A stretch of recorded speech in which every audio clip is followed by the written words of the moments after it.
Hi, everybody. I'm so pleased to be with you. Thank you to Anna from Llewellyn for getting me set up here. It was a little complicated, but we made it. So I'm so pleased to be with everybody and talk some tarot today. Um, as you may know, I have authored a number of books on tarot. Uh, from Tarot Correspondences, which was my sort of book on all the different esoteric correspondences that you can use with your tarot cards based on the Golden Dawn tradition, to Tarot Deciphered, which is based on the Fortune's Wheelhouse podcast, and 36 Secrets, which is my book on the minors. And finally, yay, this one. This is called The Living Tarot. And yes, it does say Et Gnivil Torah because it's backwards on my screen, but maybe it's forwards on yours. Anyway, the point is The Living Tarot is my book that's for everybody. And I'm so glad that, I have something that pretty much anyone can dive in anywhere and start with this, taking you from like 0 to 60 as far as your tarot practice is concerned. And if you are like a seasoned tarot reader already, it is also for you because there are things in here that I practice every day, ways of sort of filling out all the corners of your practice. And anyway, I don't want to spend too much time on that right now because I want to talk about the thing we're going to do today, which I am calling Tarot Problem Solver 101, aka the easiest tarot spread ever. Now, my belief about tarot is that we can do a lot with just like one or two cards. We don't need to do a whole Celtic cross every time. And the reason why is because I think of tarot as being kind of like just a language. I mean, you can ask little questions, you can ask big questions, but the thing is that every picture is at least 1,000 words. And what you have in tarot is a set, obviously, of pictures, pictures, pictures. So, you can use even just one card or two card to get the answers you need. Now, there are three things I'm going to sort of concepts I'm going to go over in the course of teaching you the easiest tarot spread ever. The first is to use the cards in a deliberate way as opposed to just a random way. So like choosing deliberately as opposed to shuffling and drawing. That's one thing we're going to do. The next thing is going to be to sort of use your body to draw the cards. And the third thing is about interpretation, how you're going to take two cards and how you're going to interpret them. So with no further ado, I'm going to show you, first of all, hopefully the simplest tarot spread ever. Okay, it's literally just two cards. For those of you who are used to doing 10 cards or even the opening of the key, which is all 78, that is amazing. And I appreciate you and your big brains. But this is something I use all the time. So the thing about this that's different is that we're going to start by deliberately choosing a card to represent our problem.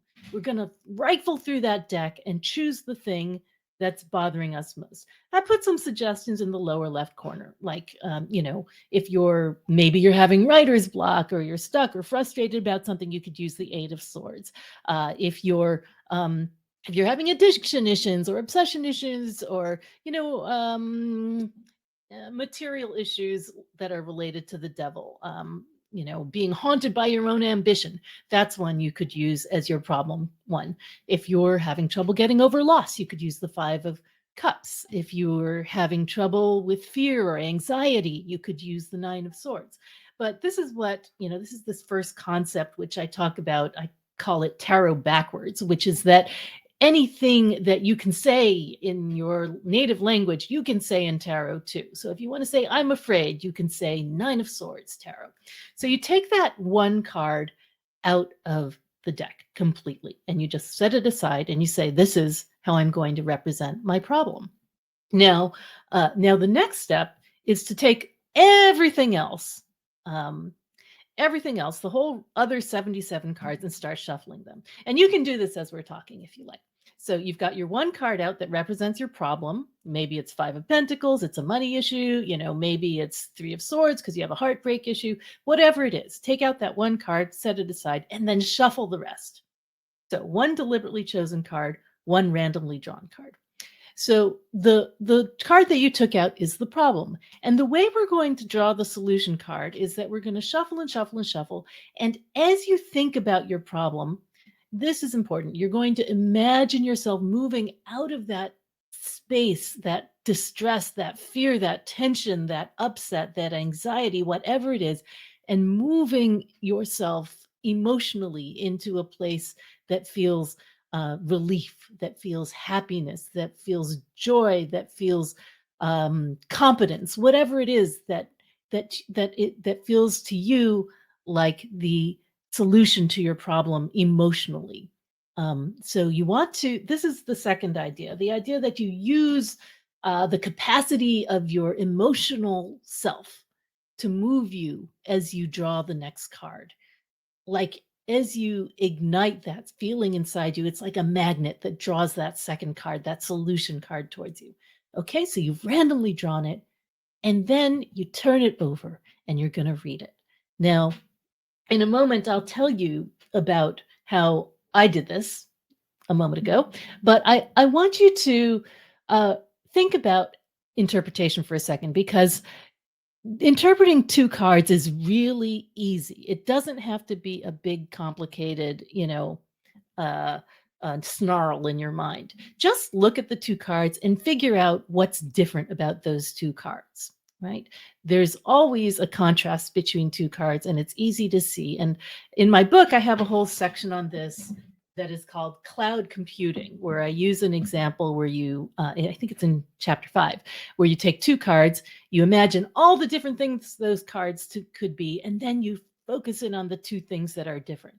So to tell the difference between a problem and a solution, you are going to focus on the two things that are different about those two cards. Now, I'm going to show you how I did this with my own two cards. Let me see.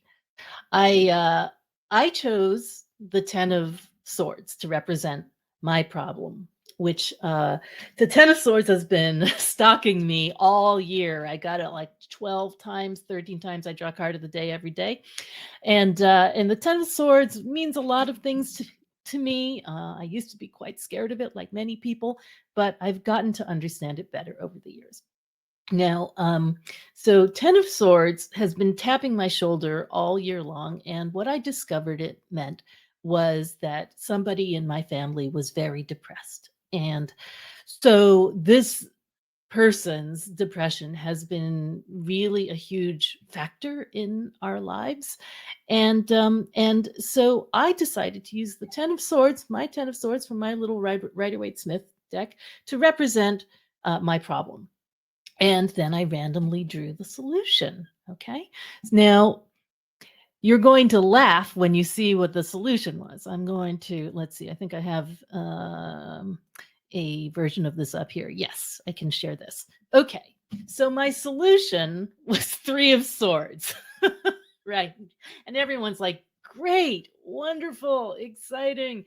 So what do you do when you've got your problem is a very dark card and your solution is also a rather dark card as well? Well, what you do is, again, you focus on what are the differences between these two cards, right? So one thing about the 10 of Swords that I know is that it's a very black and white card. It's like it tends to be a card where you see things in extremes. I sometimes call it a fanatical card. It's a card I associate it with the sun, because its astrological correspondence is Sun in Gemini.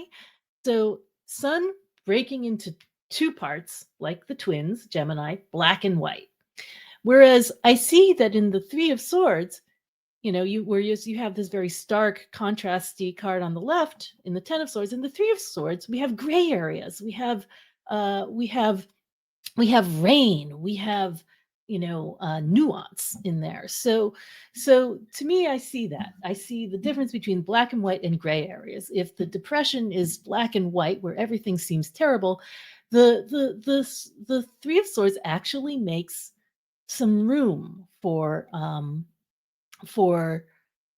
for looking at the shading of things, the nuances, the ways that things change. Now, another thing that I see that's a difference between the 10 of swords and the 3 of swords is that the 10 of swords person is alone and suffering. It's just them with all the swords in their back. And that reminds me of the depressed person in my family. Whereas the 3 of swords, there are 3 of us working on this problem in my family. The 3 of swords shows 3 people dealing with the problem, like I often talk about with the 3 of swords, there's no people in the card. So what is the third thing? If there is a person and a person, what is the third thing? The abstract thing. So we think of the problem as the third thing, and 3 of us are going to work on it together. Another thing that we can contrast between this is that the 10 of swords is known as the Lord of Ruin, and the 3 of swords is known as the Lord of Sorrow. Neither of them is a party.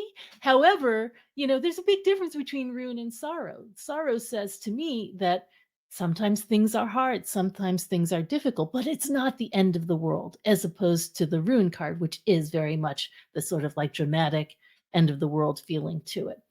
So yeah, I think it's important to remember that there is always, even in cards that you don't necessarily like to see, there's always a way to draw out the contrast and see what the difference is. Another thing we can do with it, if we're going to use correspondences, is that while the 10 of swords is a sun card, as I mentioned, it's associated with the sun in the astrological sign of Gemini. The 3 of swords is associated with the planet Saturn in the astrological sign of Libra, exalted in Libra. So there's a traditional huge difference between Sun and Saturn. Sun being at the notional center of the universe, Saturn being the farthest out in the traditional understanding of that planet. So whereas the sun, tells me on the one hand, my problem is that, here is, the sun tells me that the 10 of swords is like the whole world. It's like the center, that we're focusing completely on this. Whereas the Saturn card tells me, the 3 of swords tells me to take a step back and look at it in perspective with wisdom and with experience. So that's another way to look at it. Okay, so I'm going to stop sharing that, and I'm also going to show you one more thing, which is I'm going to show you an example from the book of another kind of contrast between two cards. The ones I'm going to contrast in this one are the 8 of Wands and the High Priestess. And I'm going to show you how we can do this. Let's see. Let me see. I think I need to go here and switch over to my browser. Okay, so hopefully you can see this. This is a slideshow I did for Atlas Obscura recently. So, oh my goodness, I'm very much on the wrong page. Let me see if I can get there quickly. So what I want to tell you, this is the example of cloud computing that I was mentioning before. If I can get there. And the idea here is going to be that we're going to, here we go. We're going to look at the sort of, as they say, the diffuse cloud of cognition that surrounds each card. So here's one that I did contrasting the 8 of Wands and the High Priestess. And, if you think about the 8 of Wands, here are some of the things that we associate with the 8 of Wands, things that are associated with swiftness, moving quickly, things that are associated with travel, knowledge, things happening, things going viral, and fire, because it's wands, and the Golden Dawn association with wands is fire. With the High Priestess, it's watery, right? The High Priestess is associated with the moon and travel between realms and the sacred feminine and magic and mystery and secret. So if you get those two cards and you're trying to contrast them in your mind, something like this is going on. They're just sort of these these vast clouds of understanding and things that that each of these cards could be, but isn't necessarily specifically. How do you find the difference between those two cards? And and ultimately, this is going to be an intuitive process. You're going to find it through thinking about it and just sort of feeling your way there. And it's eventually going to turn up probably something like this, where you focus on the fact that the Eight of Wands is very chatty. It sort of it communicates. It is bringing news and information, whereas the High Priestess is self-contained and silent. Okay, so so there's lots of different things that each of these cards could be. But as with scrying, if any of you do scrying, you don't take all the information. You just take what is useful and relevant for the situation. Okay, so that's just an illustration of how that works. Now, oops, I am going to ask you if you have any of you who have done that spread, would you like to share what you just did and what your results were, what your problem card and what your solution card was? And I'll look in the chat and see if I can follow what you would like to share. Okay. Has anyone actually gone ahead and done this yet? I know it might take a while to type. Yes, I agree that both Waite's and Crowley's books are a bit inscrutable. Okay. All right. So I see a 10 of Swords and a 2 of Cups. Okay. All right. And I see a Lovers and a Strength. So 10 of Swords and 2 of Cups is particularly interesting because those two cards are in the correspondences, they're right next to each other. They are Sun in Gemini and Venus in Cancer. Last decan of Gemini, first decan of Cancer. They're right next to each other. And they're kind of opposites because the 10 is kind of the opposite of the 2. The 10 is the end, the 2 is the beginning. We don't really count the ace when doing numeric tarot because the aces are separate. And just looking at 10 of Swords versus 2 of Cups, you can see the differences, right? The answer to this feeling of despair, of feeling like the world is dark and hopeless, is love. Is connecting with another person. So that's a good way to look at that one. Okay, and then we've got Lovers, Strength. Interesting to see how that works. Without knowing what the problem of the Lovers were, I'm not quite sure what the Strength answer would be, but let's see what else we've got. 9 of Swords, Page of Cups, 9 of Swords and Death. A lot of us will use 9 of Swords. So 9 of Swords and Page of Cups is really interesting. I can imagine that, like the 9 of Swords, you can imagine the person like terrified in bed like that, whereas the Page of Cups is opening their eyes to this wondrous fish in the cup, the imagination, the possibility of something marvelous. So there's a difference in the 9 of Swords and Page of Cups between kind of negative ideation and positive ideation, which is interesting. 9 of Swords and Death, right? So 9 of Swords is, something that's happening in your mind that's terrifying you, that's sort of making you spiral and go in circles. Whereas the Death card, you actually have to just let go. Just have to let go of it rather than obsessing over it. It's interesting how looking at the contrasting card really draws out different aspects of the problem card. Same card, 9 of Swords, but Page of Cups and Death each sort of pull something slightly different out. Okay, I saw a question about reversals. And in fact, we should probably just talk questions now because we only have 10 minutes. Yes, it is possible to use reversals. In fact, I originally drew the 3 of Swords reversed, but I decided to just turn it over for the purposes of this. I don't read 3 of Swords as opposites. I view it as more of a volume dial, than anything else. So let me see. Let me pull down here to see where we are with questions. I'm seeing lots and lots of wonderful examples of problem solution spreads here. Let's see. 10 of Swords, feeling betrayed by company. Okay, good. and 2 of cups. Interesting. Yeah. Okay. So let me take questions now, generally. Do you have questions about the spread or about how this works? And go ahead and fill it in the chat if you do.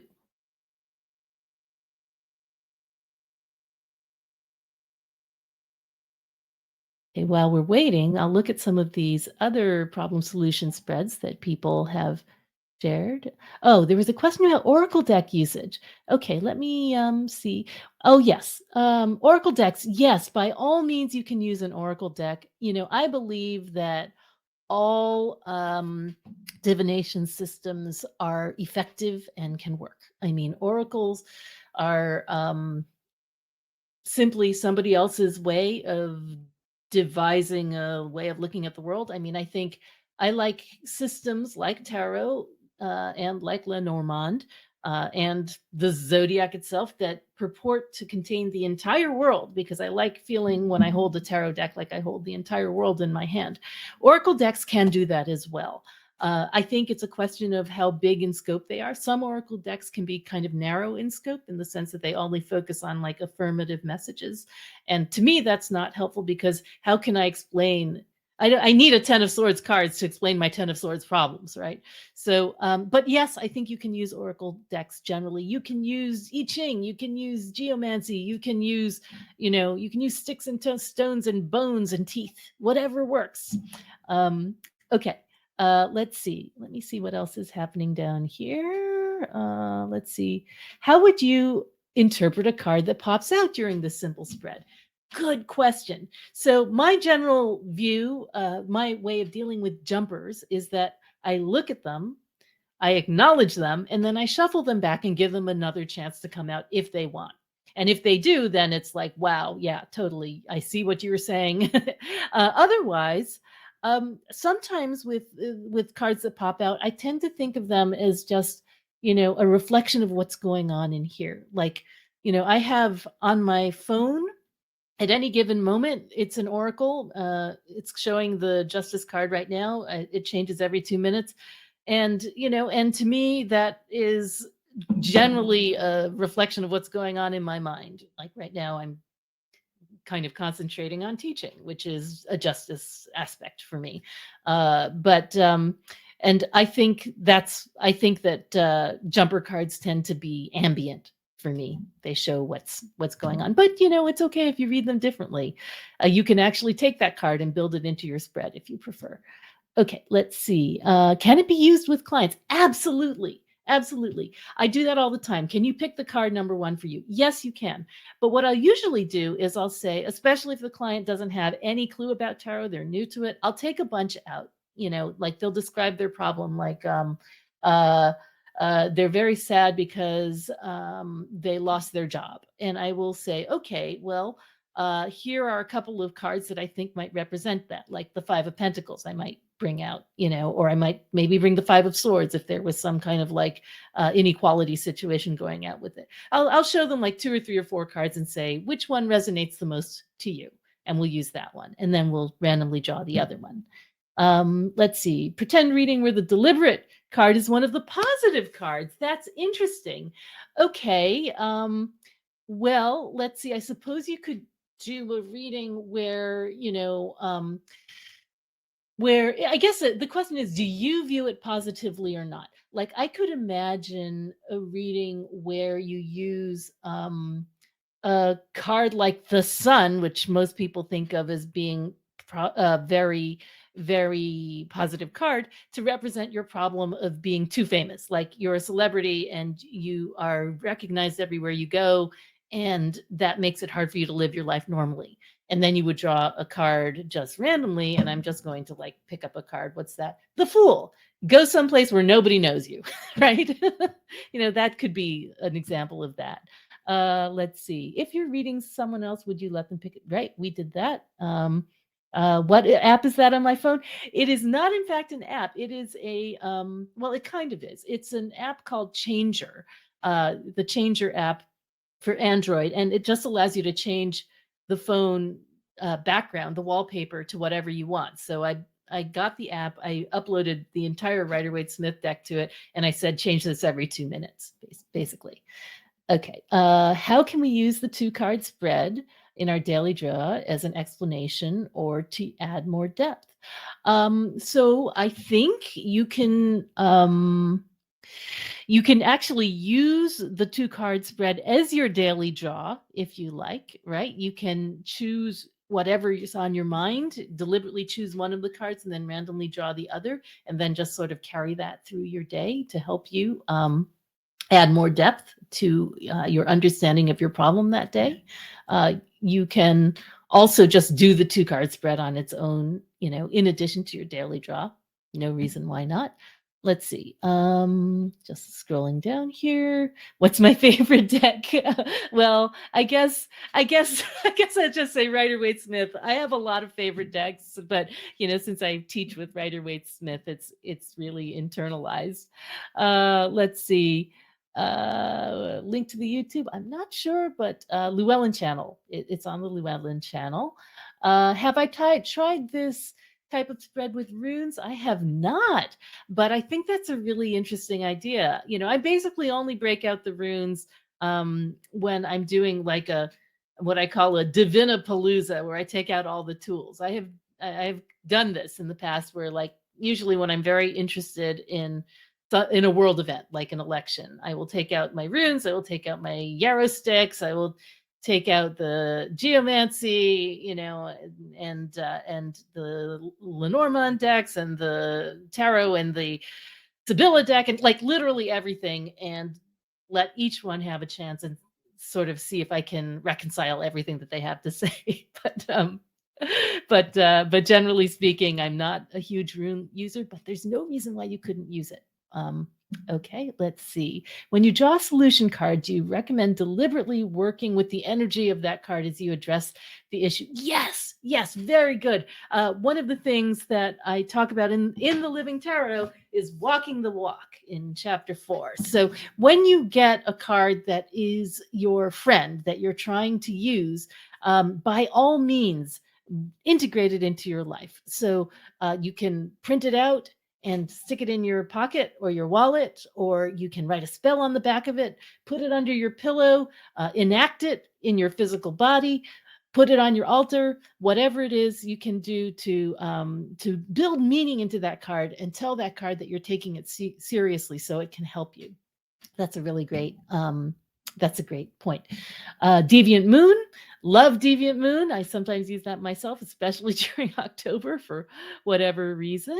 I really like using Deviant Moon. Okay, so we're just about out of time. So I'm just going to give a quick rundown of what's available generally. My website is www.tsusanchang.com, just my name. You can get readings there. You can, and this is something people don't take enough advantage of, you can sign up for mentorship sessions. They're not expensive, and it's like my mission in life to help people read tarot. So if you have like a spread you didn't understand, or questions about praxis, or like, how do I even do this? Am I psychic enough? Any of those questions, that's what mentorship sessions are for. If you have bought the Living Tarot, and I hope you have, I honor that sale by looking at the receipt. You can send me the receipt on my website, and I will take the price of the book off of your enrollment in the Living Tarot course. Now, why would you want to take the Living Tarot course if you have the Living Tarot book? Because A, you get a community of the hundreds of other people in the course. We have a monthly meeting that we go to on Zoom every month. Secondly, you get feedback from me on all your final assignments. So there's 8 of those. And 3, if you graduate, oh my God, if you graduate from the course, I do a reading for you. I give you a 1-question reading, which is an incredible deal. So, so the course is great. Please consider that. Let's see what else. I've got all these books, which you can get anywhere if you want them. I also have an Etsy shop. That's etsy.com/shop/tarotista. If you want to buy cases for your tarot decks or perfumes. I also do custom astrological work on perfumes. All of these things. Okay, so thanks everybody. It was really, really great to be with you guys, and enjoy the rest of LlewellynCon. It's a wonderful thing that our publisher does. Thank you, Llewellyn.